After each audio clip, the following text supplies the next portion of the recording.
Así que si os acordáis de cómo hemos dejado la clase antes del descanso, yo lo que he hecho en la primera hora ha sido esto de aquí. ¿Vale? Y ahora en la segunda hora, o el segundo bloque si queréis, porque esto de hora es un poco más terrible, voy a intentar ver esta parte de aquí y cuando acabemos voy a poner el control. Y como es el primer control, voy a tener que explicar algunas cosas de cómo funciona, de cómo voy a evaluar, digo, de cómo se ejecuta, qué espero que subáis, etc, etc, etc. ¿Sí? No es trivial porque hay toda una mecánica. Pensad que sois 36, ahora mismo estáis conectados o decís que estáis conectados. Puede ser que estéis conectados y viendo, como yo en las otras dos pantallas, dos cosas completamente distintas, pero como sois 36, tengo que hacer 36 controles para que no os los paséis de todas las maneras a irse por haber, que tampoco es el problema. Yo lo que quiero es que evaluéis vuestro conocimiento. Vamos a hacer, los controles son personalizados y eso va a llevar a algunos problemas que vamos a intentar analizar en su momento. ¿Vale? Vamos a la clase.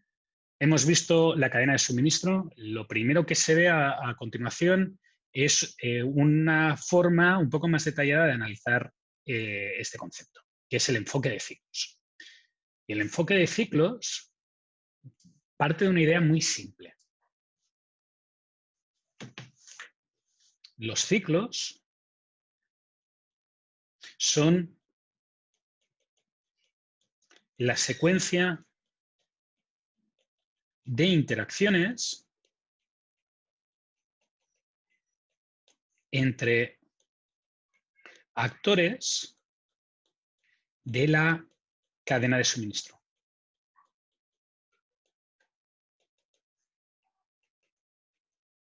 ¿De acuerdo? Esa es la idea básica de lo que es un ciclo. Entonces, fijaros que en nuestra cadena de suministro de Dell, tal como planteaba el vídeo, había dos ciclos claramente analizados o claramente expuestos. Había un ciclo en el cual había una interrelación entre el cliente y Dell. Y había un segundo ciclo que tenía una interacción entre Dell y sus proveedores. ¿De acuerdo? Ambos ciclos estaban explicados con relativo detalle. Yo voy a intentar explicar uno de los dos ciclos de la forma más correcta que pueda y con el nivel de detalle que tenía el vídeo o que se veía en el vídeo. Quiero que entendáis que el nivel de detalle que se puede asociar a cada uno de estos elementos depende de lo que uno sepa del proceso. ¿Sí? Y el enfoque principal vuelve a ser un enfoque de accountability, de trazabilidad.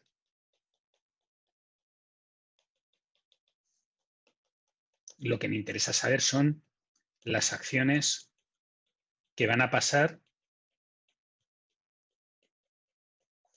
y quién las desempeña. ¿De acuerdo? Esto es mi interés básico en este trabajo y en este enfoque. ¿Sí? Entonces, por ejemplo, vamos a la de cliente IDEL.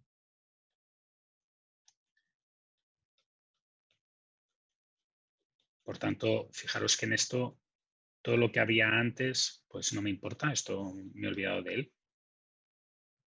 Y esta interacción que está pasando aquí, fijaros que en el fondo es que el cliente en algún momento dice, quiero una computadora. Generalmente los clientes de Dell son grandes empresas e instituciones públicas. Entonces, necesito renovar 25 computadoras o necesito poner una nueva oficina. Por tanto, el cliente tiene crea una necesidad.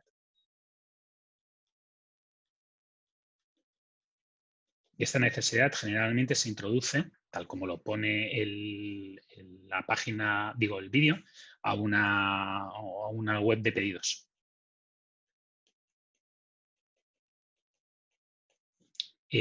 Para lo que podría ser sorpresa de alguno, en el caso de una institución pública o de una empresa funciona igual. Hay un responsable informático que tiene una página web que es donde pide presupuestos y esos presupuestos después los acepta o no los acepta. Funciona igual. Es muy parecida a la página web de clientes. Es más, en ocasiones incluso puede ser que sea más cara porque los productos empresariales requieren algunas características adicionales y te los tienen que cobrar. ¿De acuerdo? Esa web de pedidos pasa,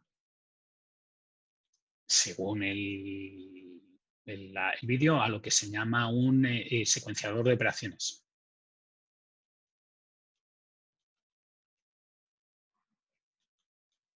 Algo que dice el scheduler, que dice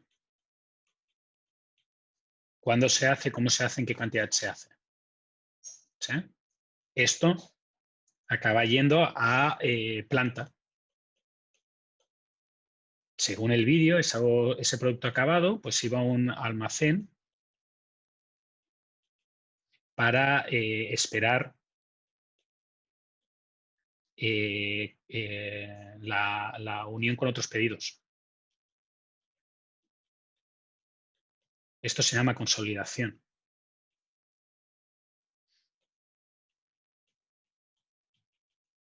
Y esto, por ejemplo, Amazon no lo hace. Amazon no consolida pedidos, te lo envía textual directamente. Prefiere la velocidad de enviarte varios pedidos pequeños desde diferentes centros que no consolidar en un único centro y enviarlo todo desde ese centro. Por tanto, fijaros que aquí habría un paso completamente distinto en dos modelos, que en teoría los dos son de comercio tirando a electrónico. Y después del almacén de consolidación, pues daría al distribuidor y el distribuidor te lo entrega como cliente. ¿Sí? En todos estos sitios hay alguien implicado que es el responsable. Y fijaros que el nivel de detalle sería diferente, porque, por ejemplo, si lo quisiéramos o lo hubiéramos analizado del distribuidor de él, pues el enlace hubiera sido completamente distinto. Hubiéramos tenido que analizar qué sucede aquí y hubiéramos tenido que analizar qué sucede aquí. Por tanto, fijaros que no es que haya una única manera o un único sentido o un único sistema. Depende de quién está haciendo el análisis, depende de lo que le va a interesar hacer y le va a interesar analizar y le va a interesar contestar. Porque lo importante en esto es lo que algunas veces dicen que pasará con la cuántica. Lo importante no va a ser calcular el valor, lo importante va a ser saber qué pregunta estás haciendo para que el ordenador te calcule el valor. Pues en este tipo de análisis tenemos lo mismo. Lo importante no es tanto el análisis, que el análisis es general, sino saber qué es el análisis que tú quieres hacer para detectar el error que te estás buscando o el problema que estás buscando, analizar el punto que te interesa analizar. ¿De acuerdo? Fijaros que en este análisis cada uno de estos elementos tiene un responsable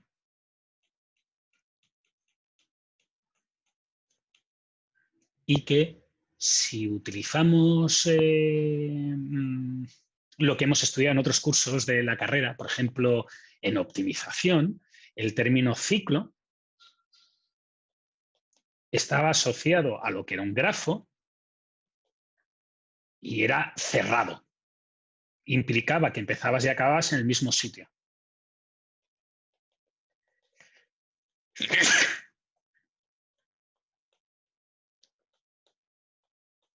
Y en este caso, el inicio y el fin sería el cliente.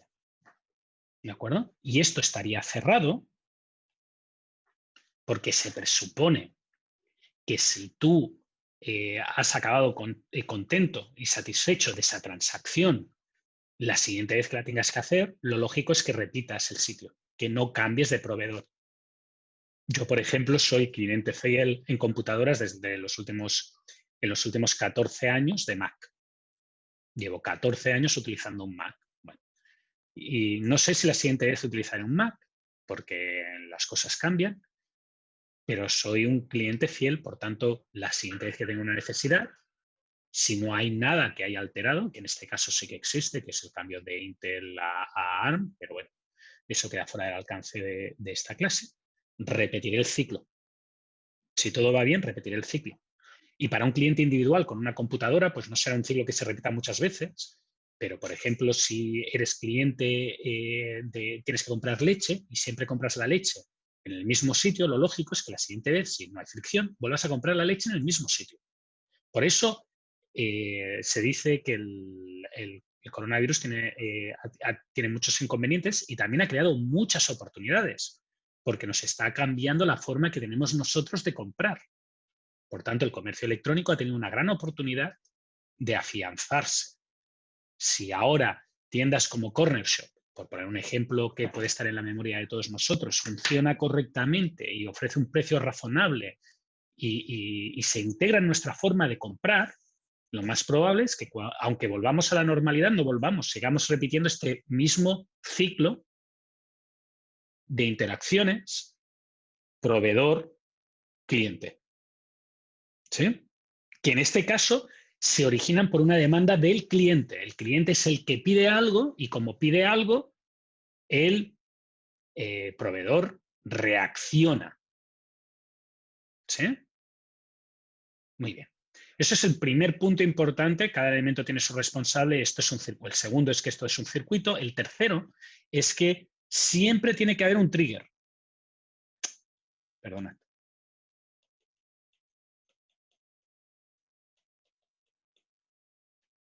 Siempre hay una acción, siempre, que inicia el proceso.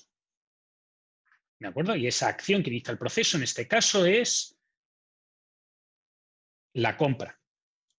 El hecho de que le das al botón de comprar. Eso inicia el proceso de compra. ¿De acuerdo? Fijaros que cada una de las interacciones que puede haber entre un cliente y el vendedor tendría un ciclo diferente. Anteayer quemé un cacharro electrónico. Bueno, lo primero que tuve que hacer fue pedir información de dónde comprar un recambio. Bueno, pues eso será otro canal, otra interacción, no es una interacción de compra, que hará que ir hacia abajo, es una interacción de información que está yendo para arriba porque yo necesito una información para abajo. ¿Sí? Es otro canal y habrá otro circuito y otros responsables y otro fenómeno y otro análisis. ¿Sí? En realidad, lo que se intenta analizar aquí es todas las interacciones que hay entre dos personas y ver quiénes son los responsables. Y el motivo principal de estos análisis aparece por cosas como esta. Este señor que he pintado en rojo, el distribuidor, la empresa logística. Y esto es una cosa que yo no me voy a cansar de repetir y repetir y repetir en los cursos de operaciones. Si tú tienes un producto y es muy bueno y tu proveedor falla y no te entrega el producto porque lo pierde, da igual lo bueno que sea el producto. Lo que va a suceder, lo que te vas a quedar tú como cliente con la imagen, es que no vale la pena comprar de ese canal, por ese canal, y vas a buscar una alternativa. Por tanto, fijaros que otra de las grandes desventajas o ventajas que tiene analizar una cadena de suministro completa es que hay mucha gente interviniendo. No es una única persona, no es una única empresa la que interviene, pero el responsable y el que se lleva la peor parte es uno. Es exactamente el que está vendiendo. Es donde yo como cliente voy a achacar las pérdidas y los problemas. ¿Sí? Y eso es importante, porque esto es como cuando hay un trabajo de 4 personas y lo hace solamente una persona y entonces el profe hace una pregunta a un tercero. O sea, sois 4 alumnos, 1, 2, 3, 4, el trabajo lo ha hecho el alumno 1, el profesor hace una pregunta durante la defensa al alumno 3, el alumno 3 no tiene ni idea y el profesor le pone un 1 a todo el mundo. Y vosotros os enfadáis, sobre todo el alumno 1, porque dice, yo sí que he trabajado. Pues eso en una empresa real lo que acaba es con culpa para todos, porque todos habéis perdido el cliente. ¿Sí? Y eso es importante que lo tengáis detectado. porque la única manera de ver esas interacciones y ver dónde hay esos problemas de información y esas descoordinaciones es con estos análisis de los ciclos de interacción entre dos personas, dos eslabones que hay en una cadena. En la cadena de información, digo, de producto que va de izquierda a derecha o en la de información que va de derecha a izquierda. ¿Sí? Y eso es lo que estamos intentando analizar aquí. ¿De acuerdo? Siempre tiene que haber un trigger. Por ejemplo, en el caso que habíamos planteado anteriormente entre Dell y sus proveedores, Dell tiene como trigger que cada 2 horas envía el pedido de cosas que tiene que hacer el proveedor y que le tiene que entregar el proveedor. ¿De acuerdo? Y muy probablemente el proveedor también tiene que informarle en un ciclo de información de otro tipo de características, como por ejemplo, deja de ofrecer discos duros de 120 gigas porque no tengo y no voy a tener durante meses o ya se han dejado de producir. ¿Sí? Por tanto, fijaros que hay mucha información que tiene que circular y ciclos diferentes. Los ciclos principales, que son los de producto, tienen nombre. Aquí tenéis un ejemplo de un ciclo. Y tienen un nombre que yo, por más que lo he intentado aprender, jamás he sido capaz. ¿Sí? Y en general, en un curso general, cuando es físico, yo no os exijo que os lo sepáis, porque si yo como profesor no he sido capaz de entender que hay un ciclo de abasto, que es el que hay entre el proveedor y el fabricante, y un ciclo de pedido del cliente, y así toda la historia, pues tiene muy poco sentido que os lo exija a vosotros. ¿De acuerdo? En el hipotético caso, como hay ahora, que la prueba sea online, hay una serie de información que es importante que tengáis. Y en medida o a costa de ser pesado o de quejarme, recordad que esta información yo supongo que la tenéis a mano. En las pruebas y en el examen,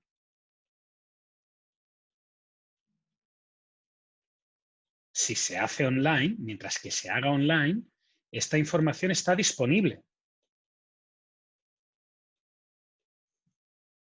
¿Sí? Podéis consultarla. Nadie os está negando el derecho de mirar las láminas. Nadie os está diciendo que no podáis tomar el libro. Por tanto, mientras hay esta situación, se supone que tú puedes ir a buscar el término y, por tanto, que conoces el término. ¿Sí? No podemos considerar que igual que hay cosas que han cambiado para mal y hace que sea mucho más difícil, como por ejemplo los horarios de atención o que me veis en una pantalla así chiquitita y si tenéis un celular pues todavía más chiquitita, me veis un píxel muy grande, os perdéis todas las canas que he desarrollado en el tiempo que he estado encerrado en mi casa, como si le interesara a alguna persona, que supongo que no, pero es una diferencia que hay respecto al año pasado y la tengo que comentar. También tenemos que pensar que tenemos algunas características diferentes y que tenemos que contar con ellas. Y una de ellas es que yo voy a presuponer que tenéis disponible estos nombres, que sabéis buscar en vuestros apuntes, que sabéis mirar en los enunciados, etc, etc, etc, etc. ¿De acuerdo? Lo digo para que lo tengáis en cuenta. Todo lo que estoy diciendo ahora no os lo tenéis que aprender de memoria, pero es diferente una prueba en la cual yo supongo que es lo que hay en tu cerebro que una prueba en la que yo supongo que hay lo que hay en tu cerebro y en los miles de hojas de papel que puedas tener. ¿Sí? En PDF, justo aquí dentro, o en mi caso por allí en mis libros, porque yo tengo libros. ¿De acuerdo? Y acostumbro a tener mucha información en libros. Muy bien. Eso por un lado. Y por otro lado pasa lo mismo con Internet. Yo supongo que tenéis Google. Y esto es off topic. Está fuera de lo que toca, pero como viene de paso,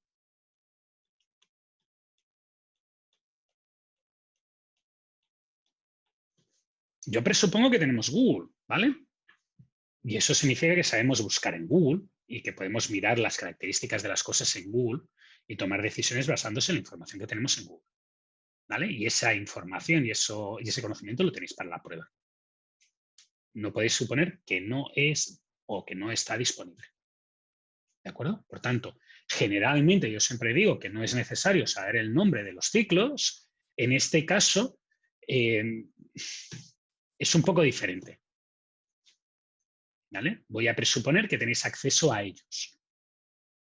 Es importante que os deis cuenta, y con eso acabo lo que sería el resumen de lo que viene en el análisis de los ciclos, y después haré un resumen, que esta información, la información de ciclo,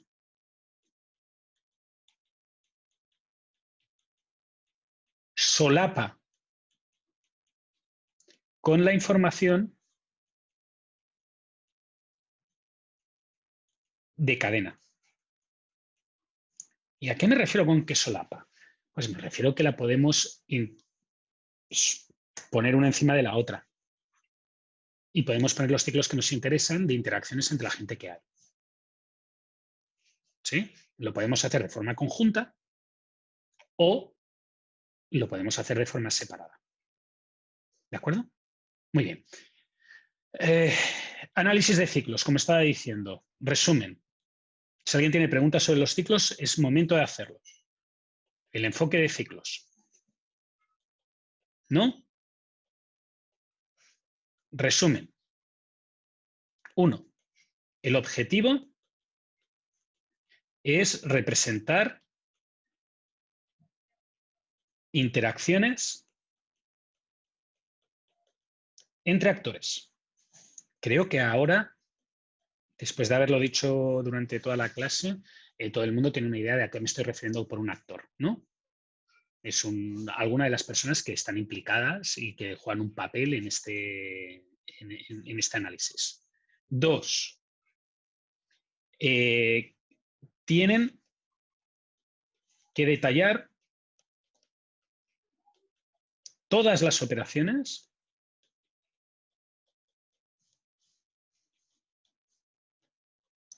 y quién es el responsable.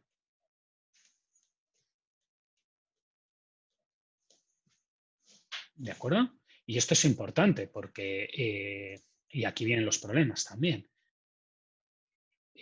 Si algo se está haciendo mal, tenemos que saber qué se está haciendo mal. Y para saber qué se está haciendo mal, alguien tiene que haberlo hecho mal. ¿Sí? Alguien tiene que apechugar, entre comillas, que se dice en español. Alguien tiene que decir, vale, pues la he pifiado. Si no, esta política de, uy, yo no, no es mi culpa, no, yo no, y hay algo que está funcionando mal y nadie lo ha hecho mal y no es culpa de nadie, bueno, pues entonces, ¿cómo se arregla? Siempre tiene que haber una persona que es la persona o un proceso que está mal hecho o que está mal diseñado o que hay algo que se tiene que corregir. ¿Sí? Si no, tenemos un problema. 3. Interactúa con la descripción de la cadena. Y tiene más detalle.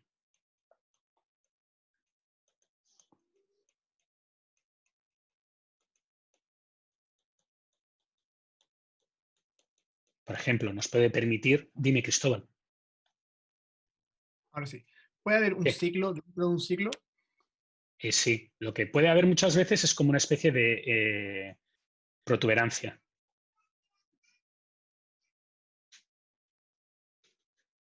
Ah, ya.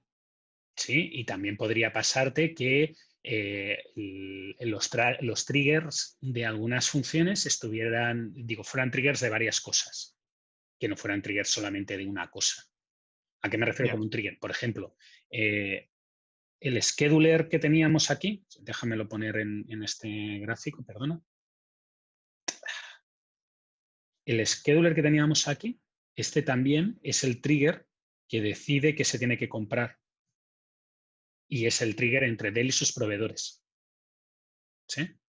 Y está dentro. Y fíjate que aquí el de distribuidor, pues podríamos tener un trigger también, en lo que he pintado en rojo, aquí, esto de aquí, que sería otro ciclo, que sería en realidad el ciclo que estaría como aquí. Todo este arco de aquí, más detallado. ¿Sí?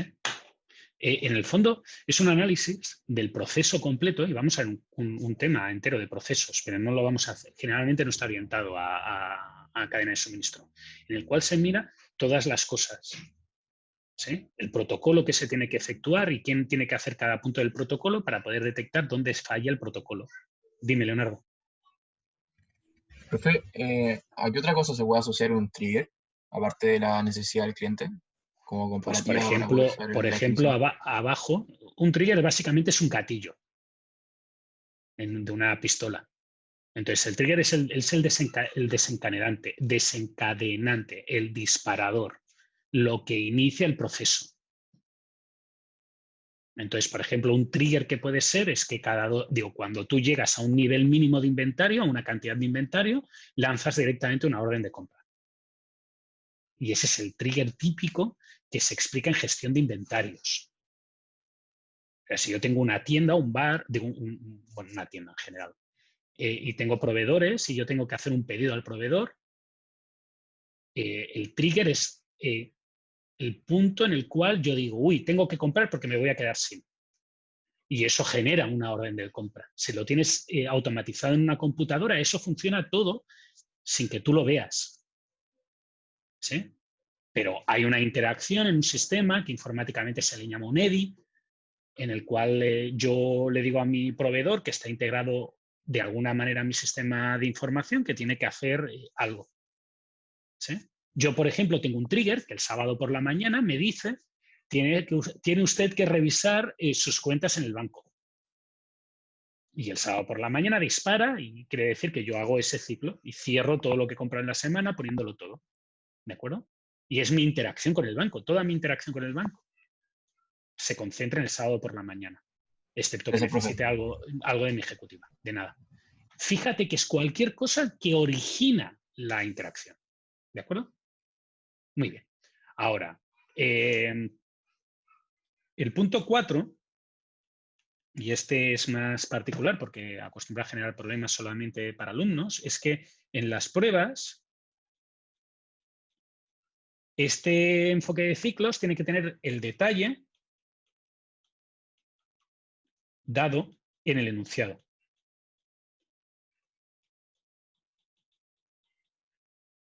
Más el sentido común. Y yo sé que el sentido común es una cosa que hay poco. Por tanto,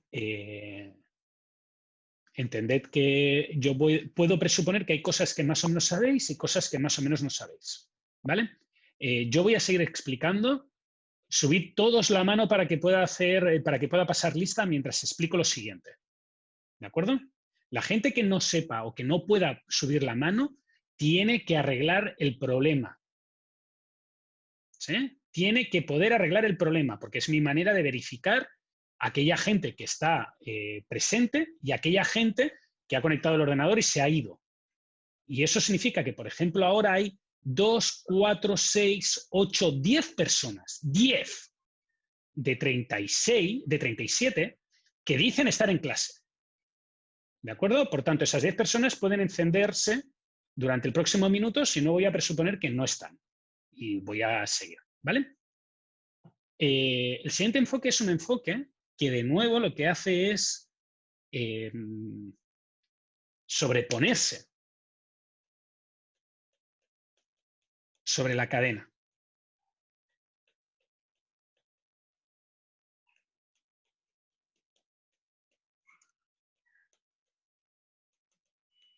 Y la idea básica de este enfoque es no tanto analizar quién participa, sino analizar cómo suceden las cosas.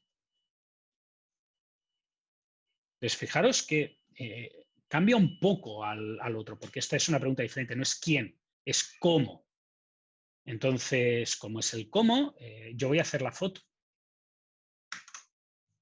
Y hop. Y ya está. No tengo que hacer nada más. Nos vamos a seguir con la clase. Ya podéis bajar la mano. Gracias a todos. Las 3 personas que no estaban encima, pues lo siento mucho. Brian, ¿has levantado la mano para preguntar algo o simplemente es que la estás bajando? Está bajando, profe. Vale, de acuerdo, perfecto. La pregunta es del cómo es importante, porque en general, fijaros que nosotros hemos estado hablando de triggers y hemos estado hablando de quién hace las cosas, pero tiene que haber a alguien o algo que origina o que planifica cómo se ha organizado eso. Y la mejor manera de plantearlo es lo que se llama el enfoque tirón-empujón. Entonces, yo tengo un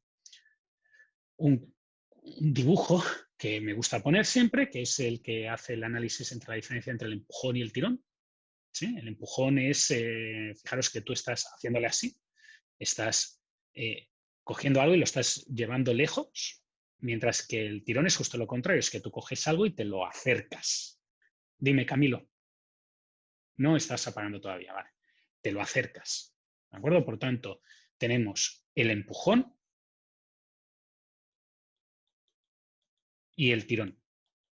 Y son dos maneras de plantearse el producto, la relación del producto. El producto está en medio. En este caso es la rueda. Y la interacción que hay entre la empresa y el cliente. ¿De acuerdo? Una relación empujón es que el cliente, digo que la empresa empuja el producto hacia el cliente y te pide que te lo lleves.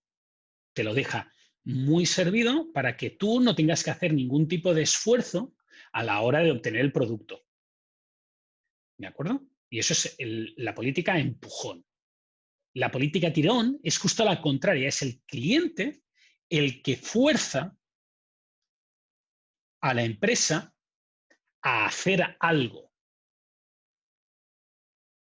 Y por tanto está tirando del producto. ¿Sí? El enfoque que hay entre una empresa que hace tirón y una empresa que hace empujón es la noche y el día. Son dos maneras completamente diferentes de ver la producción. Son dos maneras completamente diferentes de ver un producto. Y no quiere decir que ninguna sea mejor que la otra. Quiere decir que son diferentes. Entonces, para que entendamos la diferencia que hay entre el tirón y el empujón, vamos a ir a ver Dell. Dell es básicamente una empresa que hace tirón. Por tanto, en inglés, que es el término, perdonad, pero esto lo tengo tan asumido en inglés de los libros que me cuesta, tengo que pensar, porque además soy disléxico. Así que tengo que pensar tirón, empujón. Mi cerebro hace, o sea, empujón, tirón. Mi cerebro lo tiene que procesar. Así que yo, por eso, fijaros que he hecho, os estoy haciendo signos con las manos, estoy representando eso. No es que me guste, que también, mover las manos. Es que lo hago porque es mi memotécnico para no olvidarme de qué es cada cosa. Entonces, Dell es una empresa tirón. Es una empresa en la cual el cliente tira de la producción.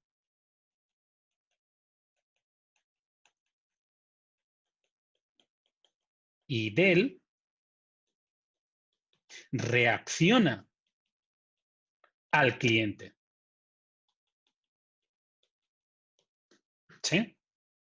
Esa es la típica empresa tirón. Pondré algunos ejemplos adicionales, no os preocupéis. El modelo Dell no funciona ahora. Dell fue el líder comercial de ventas de computadoras caseras. Actualmente es una empresa que básicamente vende a grandes instituciones, que son aquellas que se pueden permitir el efecto de un tirón en este aspecto. Y no es la computadora, la gente no necesita una computadora hecha a medida, y la gente que quiere una computadora hecha a medida normalmente es gente que tiene computadoras gamer, y Dell es una empresa que no tiene ese look de cosas de colores. Así que generalmente Dell perdió la predominancia en el sector informático hace unos años, y ahora la empresa que vende más ordenadores para casa, ¿sí?, portátiles y ordenadores para casa, es Apple. No quiere decir que el Mac sea el sistema operativo más utilizado, que no lo es, ni quiere decir que sea Apple en su conjunto sea más que Linux o Windows, que no es el caso, pero Apple vende más que en Lenovo, Apple vende más que Dell, Apple vende más que HP, Apple vende... Pero todos los demás juntos pues suman muchísimo más que Apple, ¿de acuerdo? Pero el modelo de Apple es justo el contrario. El modelo de Apple es un modelo de empujón. Es un modelo push. ¿Sí? En ese modelo push, el cliente se encuentra el producto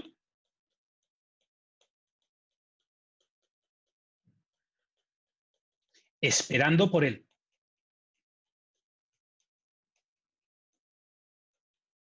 En la tienda. Y si queréis, si me permitís y tenéis memoria que ya debe ser un poco antigua, porque ahora eso creo que hace muchos años que ya no pasa, si queréis, os pongo entre comillas esperando, porque siempre hay, al principio, el producto se agota. Pero eso era antes, ahora no. ¿Sí? Ahora generalmente tú quieres un iPhone, vas a la tienda y te lo dan. Como mucho te dirán, espérate un día, que voy a la tienda de Santiago y te lo traigo. ¿Sí? Eso no es el pull. No dicen, usted quiere un iPhone, espérese un segundo que se lo voy a traer de Brasil, lo voy a fabricar, lo voy a montar y se lo envío. No es el caso. José, ¿tienes la mano encendida por algo? No. No, profe, había olvidado Vale, desactivar. ningún problema. Y es una diferencia importante entre una cosa y la otra, por eso os lo estoy comentando, no es idéntico. En el fondo, son dos metodologías completamente diferentes de comprar, dos metodologías completamente diferentes de vender y dos metodologías completamente diferentes de lo que uno quiere esperar, de lo que espera de la empresa. ¿Sí? Por ejemplo, yo en la familia de típico producto empujón, uno asocia siempre lo que serían los productos de consumo masivo.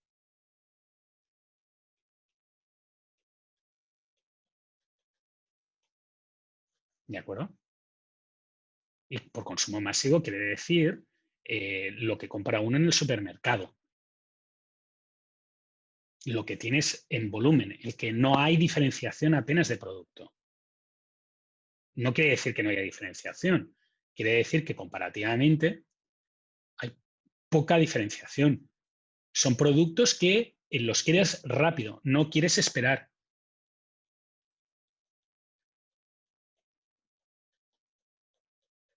Y el ejemplo extremo, el más extremo que yo pongo tradicionalmente en todas mis clases, y aquí repito, es porque es un ejemplo que funciona bien y no es porque porque no tenga otros, es porque es el que mejor funciona para mí, es que el enfoque push es el caso del pan.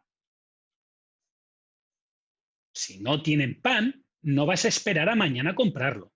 No te vas a esperar 3 días a comprar pan. Lo quieres ya. Si no hay, te vas a otro sitio. Y si no hay marraqueta, pues te conformas con la luya. ¿De acuerdo? Eso es un producto push. Es un producto en que el cliente espera encontrárselo. Y la empresa puede dártelo. Puede tenerlo hecho. ¿Sí? Puede estar ahí, lo puedes tomar. Y eso es el producto push. Ahora, en el caso del pull, son lo que se denominan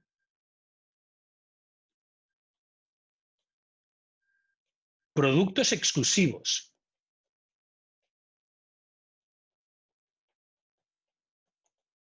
O si queréis, diferenciados.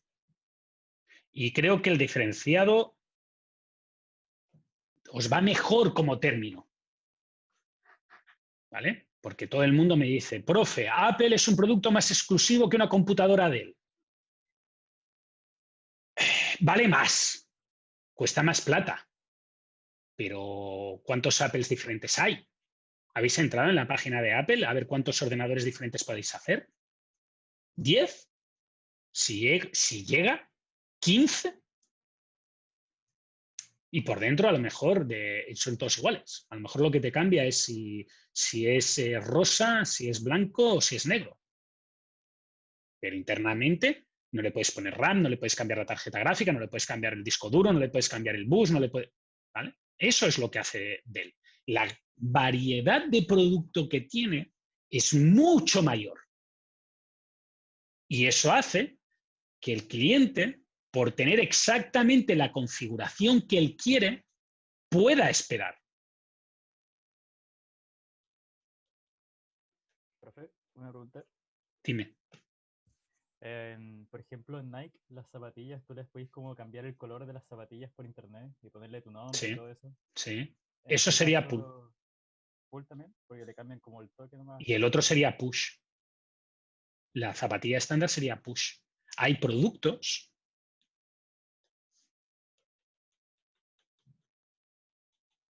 que tienen ambos modelos a la vez.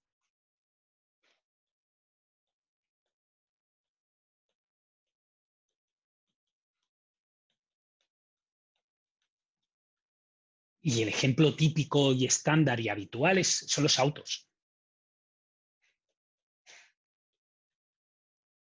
¿Sí? Los autos son un tipo de producto en el cual conviven a la vez ambas técnicas. Hay push y hay pull.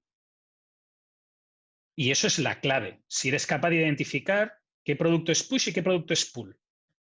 ¿Vale? ¿Cuál es el producto push? El que hay en el concesionario. Es un producto estandarizado. Tú cuando vas a un concesionario vas a tener un auto ahí. ¿Vale? Esos autos, ¿cuándo se hacen? Generalmente se hacen cuando no se está trabajando en formato pull. Cuando no saben qué hacer, hacen un coche estándar, una versión que sirve para todo, que son los coches que más venden. Y esas opciones que son estándar y son los coches que más venden también son los más baratos. Y es para la gente que va y coge un coche y ya está. Si tú quieres un color concreto, con una motorización concreta, con un acabado concreto, con un no sé qué concreto y todo concreto, tú vas a un concesionario de coches y si vas a una Volkswagen o vas a una Mercedes, vale, si vas a Great Wall, pues no, pero si vas a una marca de estas grandes o a un Ford, te van a decir que sí, que ningún problema, pero que van a tardar 2 o 3 meses en enviártelo y que lo tengas disponible. ¿Sí?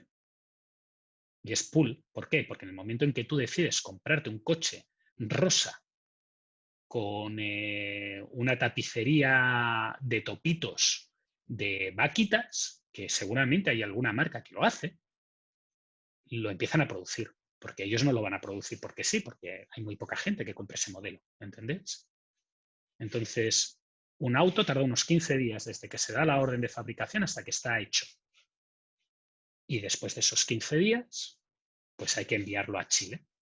Y sé que son 15 días porque es lo que tardan en Europa. Si tú compras un auto, por ejemplo, un SEAT que se produce al lado, tarda 15 días. Y si compras un Toyota específico que solamente se hace en Japón, pues tarda 3 meses. Que son los 15 días que tardan en hacerse y los 2 meses y medio que tarda en llegar. ¿De acuerdo? Y ese es el modelo. Tienes un modelo pull y push a la vez. Pero fijaros que, por ejemplo, Apple no tiene el modelo pull. Ahora, con ese mega ordenador que tiene unas ruedas que valen $5.000, puede ser que tenga un modelo pull. Esos Mac Pro completamente personalizables. Pero los iMac, no. Los MacBook, no. Los Air, no. Los iPad, no. Los iPhone, no. Hay los que hay. ¿Sí? Muy bien. Esto voy a seguir en la semana que viene y voy a poner un par de ejemplos porque liga con el siguiente punto que me queda, que es el posicionamiento estratégico, pero como quiero que hagáis el control y tengo que explicar cómo funciona el control, quiero acabar también explicando la base, una cosa básica, que es lo que se entiende por proceso básico tirón y proceso básico estirón. ¿Vale? El build to order es el proceso típico de estirón. Tú me pides algo y yo lo hago. ¿De acuerdo? Yo no lo tengo hecho. Tú me lo pides y yo te lo hago. ¿Sí? Es como si fueras a un restaurante de lujo de comida de sushi. No sé si lo habéis hecho alguna vez en vuestra vida. A mí me gusta mucho comer, así que he ido a un sitio donde la persona te hace el sushi delante. ¿Sí? Esto es build to order. Y yo digo, quiero eso. Y él te lo hace, te lo cocina delante. Es la base de la idea del estirón puro. Él no va a cocinar nada, no va a tener nada precocinado, no va a tener nada preparado hasta que tú se lo pidas. ¿De acuerdo? Eso es un estirón. Son fenómenos en los que la empresa reacciona a las necesidades del cliente. ¿Sí? Y generalmente son productos que tienen mayor valor añadido, que son más únicos, que no son estandarizables, mil cosas. Eso es build to order. El make to stock es el ejemplo típico de tirón. Yo como cliente voy y lo pillo. Y puedo escoger entre 7 marcas de sabores de patatas fritas, incluyendo la jamón serrano y la chorizo. Pero comparado con los millones de sabores que podría haber, hay esos 4 o esos 5. Y ya está. Y tengo que escoger entre esos. Y si a mí no me gusta que la patata tenga un ondulado concreto y me hubiera gustado 0,2 milímetros más ancho, no puedo. ¿Vale? Esos procesos son los procesos tirón, empujón. ¿Veis cómo dije que tenía que acordarme? Porque en la empresa se adelanta a ti y tiene el producto preparado antes de que tú se lo des o se lo pidas. ¿Sí? Son todas aquellas cosas, un segundito, Antonia, que la empresa prepara para que tus decisiones sean más simples. Dime, Antonia. Sí, hola, profe. Es que entonces, Hola. por ejemplo, cualquier restaurante, ¿ahí qué serían? Porque a veces uno va al No, restaurante y tiene variedad de comida, es que pero ahí hay un problema que es el tipo de restaurante que tienes. Por ejemplo, si es un restaurante que tiene comida, digamos que prehecha o congelada y después te la calienta, claro. no es lo mismo que Ah, si vas a un restaurante que te hace la comida en el instante. ¿Sí? claro. Pero el McDonald's, por ejemplo, sería make Sería to un, stock. sería un enfoque más make to stock, pero no Claro. totalmente make to stock, porque McDonald's mueve tanto producto que se puede permitir que el toque final te lo haga en la cara, te lo haga delante. Pero, por ejemplo, las patatas fritas, seguro que habéis visto bolsas de patatas fritas congeladas en los supermercados. Originalmente ese es un producto que inventó McDonald's. Y las patatas de McDonald's están prehechas, Claro. están Ya. prefritas, se han congelado y después le das la última pasada. Por tanto, es un producto más make to stock. ¿Sí? Y puede ser que tengas las dos en el mismo restaurante. Por ejemplo, hay restaurantes que puedes pedir la carta o el menú. El menú es make to stock, la carta es build to order. Ya. ¿Sí? Esa era mi duda. Entonces, Ya, lo que tienes que plantearte qué es lo que cómo la empresa caracteriza o reacciona a la necesidad del cliente. ¿Sí? Si puede adelantarse o no. ¿De acuerdo? Si puede adelantarse, es make to stock. Si es estándar, si no hay personalización, si todos son iguales. ¿Por qué? Porque te interesa por volumen, te interesa trabajar en volumen, que es lo que hace Apple. Apple lo que le interesa es hacer muchas unidades, tener muchas unidades, pero todas son iguales. Dime, Matías. Profe, hola. Sí.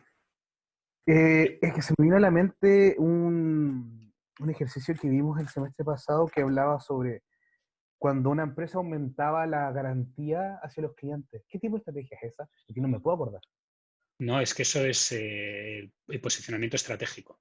Es un movimiento en el eje. Es lo que vas a ver la semana que viene. Ah, ya, entonces no tiene nada. No Ok, tiene nada que perfecto. ver con esto. Epic Ya, fail. ok. Casi. ¿Ya?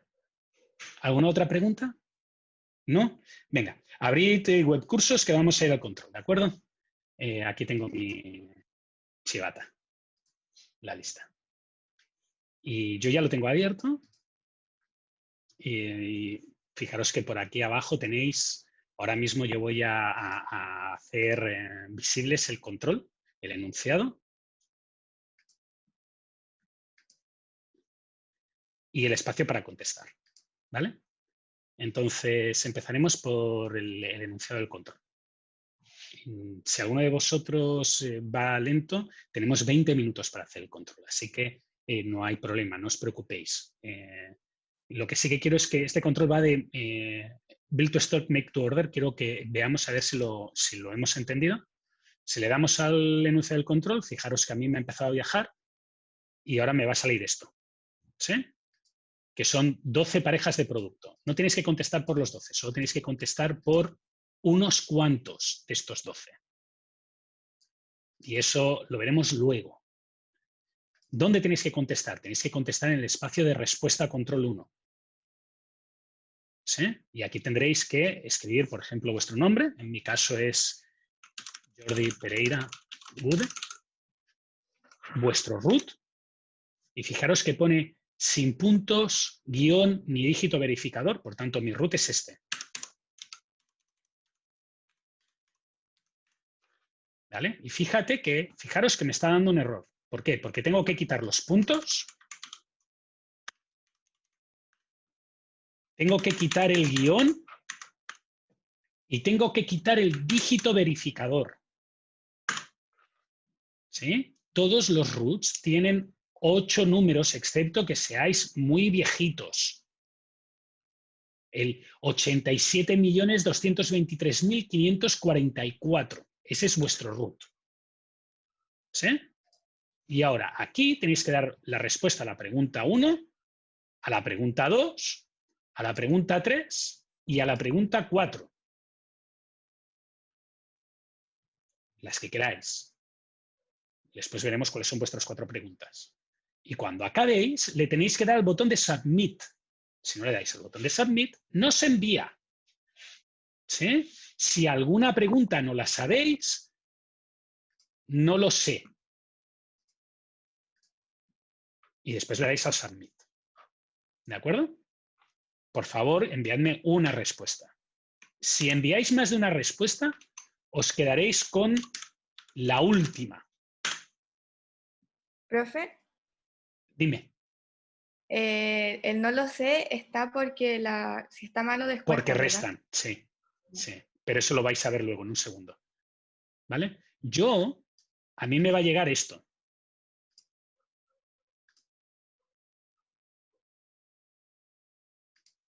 Y os lo estoy enseñando porque quiero ser completamente sincero. Me va a llegar esto. Fijaros que me da el timestamp, que es el momento en que lo habéis enviado. Por tanto, si me lo enviáis mañana, yo lo sabré. Y de este root, yo tengo una macro que me dice el número de pregunta que tenéis que contestar. Así que si me escribís mal este número, y en vez de escribirme esto, me escribís esto con el número extra, mi macro va a interpretar vuestro número como incorrecto. Y como lo va a interpretar como incorrecto, pues va a estar mal la respuesta. ¿De acuerdo? Por tanto, no os equivoquéis escribiendo el root. Y ya sé que parece mentira, pero es que el semestre pasado se equivocaba el 10% de la clase. APP. Por tanto, por favor, no os equivoquéis escribiendo el root. Ahora, vamos a esto de aquí, que es la pregunta. Si alguien tiene una duda hasta ahora, Nicolás, ¿tienes dudas hasta ahora? ¿No? Vale. Fijaros que aquí lo que vamos a tener son 12 parejas de productos. ¿De acuerdo? Con sus imágenes para que nos vinculemos y entendamos exactamente todo lo que hay. Y ahora dice, para cada pareja debe contestar cuál es el producto que considera más idóneo para hacer make to stock. ¿Sí? Entonces tienes que seleccionar cuál es el más make to stock. Por ejemplo, aquí tenemos un mueble de cocina y una mesa infantil. Entonces tengo que pensar cuál es el make to stock y cuál es el build to order. O si los dos son make to stock o si los dos son build to order.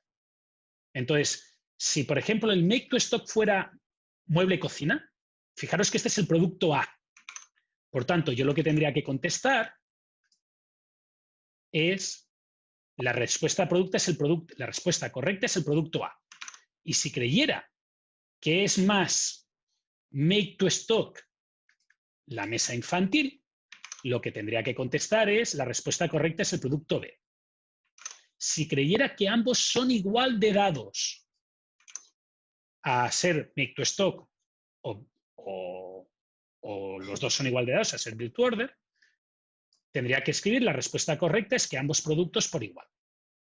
¿De acuerdo? Y si no sé qué contestar, contesto no lo sé, porque las respuestas incorrectas restan medio punto. ¿De acuerdo? Hasta aquí, fijaros que más o menos parece claro. Tenéis que escoger cuál es el que es más make to stock. ¿De acuerdo? Muy bien. Ahora, aquí hay 12 y solo tenéis que contestar 4. ¿Cómo sabéis qué 4 tenéis que contestar? Pues para eso necesitáis ver vuestro root. Entonces lo que yo voy a hacer es poneros un ejemplo. Aquí tenemos esta tablita. Aquí tenéis un ejemplo hecho con anterioridad, con un root, pero ahora voy a hacer mi ejemplo, que es con mi root. Mi root es el 24.544.628-4. ¿De acuerdo? Por tanto, ahora, como hemos dicho que no tengo que tener en cuenta el dígito de verificación, de esto me puedo olvidar. Vale, y ahora dice que la primera pregunta depende de las decenas de millar, que es este número de aquí. Esta es la pregunta 1. Para la pregunta 2, depende de los millares, del dígito millar. Este es el de la pregunta 2. Para la pregunta 3, depende de las centenas. Y para la pregunta 4, depende de las decenas. Vale, si alguien no sabe de dónde ha salido esto, fijaros que está aquí.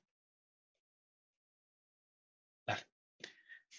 Y ahora, mi decena de millar es el 4. Por tanto, el producto que tengo que escoger para contestar la pregunta 2 es el 2. Digo, para contestar la pregunta 1 es el 2. Por tanto, yo el que tengo que contestar es la relación que hay entre un televisor de 262 pulgadas que existen en el mercado y hay una marca que los hace y valen $540.000. Y los televisores de 32 pulgadas, que es como el que tengo yo atrás por ahí. ¿Vale? Ahora, para el millar, vuelve a ser el 4. El número 4. ¿Vale? Y es la pregunta 5 la que tengo que contestar. Por tanto, en mi pregunta 2, yo tengo que contestar la relación que hay entre un camión de bomberos, alguien que hiciera camiones de bomberos y alguien que hiciera aviones. ¿Cuál sería más make to stock? ¿Sí? Ahora, para la pregunta 3, que son las centenas, tengo que utilizar la fila 6. Entonces, fijaros que sería el azul. Tengo que escoger el número 7, la pregunta 7. Por tanto, mi pregunta 3 es ¿qué es más make to stock y qué es más build to, digo, qué es más make to stock? Si una caja de vinos para regalos a clientes o una caja 18era de supermercado. Y finalmente, para la pregunta 4 tengo que utilizar el número 2. Y eso es la pregunta 12. Por tanto, tengo que contestar qué es más make to stock o más build to order según yo, o qué debería de funcionar más make to stock, o igual, o como quiera, entre un iPhone 11 Pro y un Redmi Note 8. ¿De acuerdo? Y una vez tenga estas respuestas, las subo a el enlace que tenéis en webcursos del Google Sheets.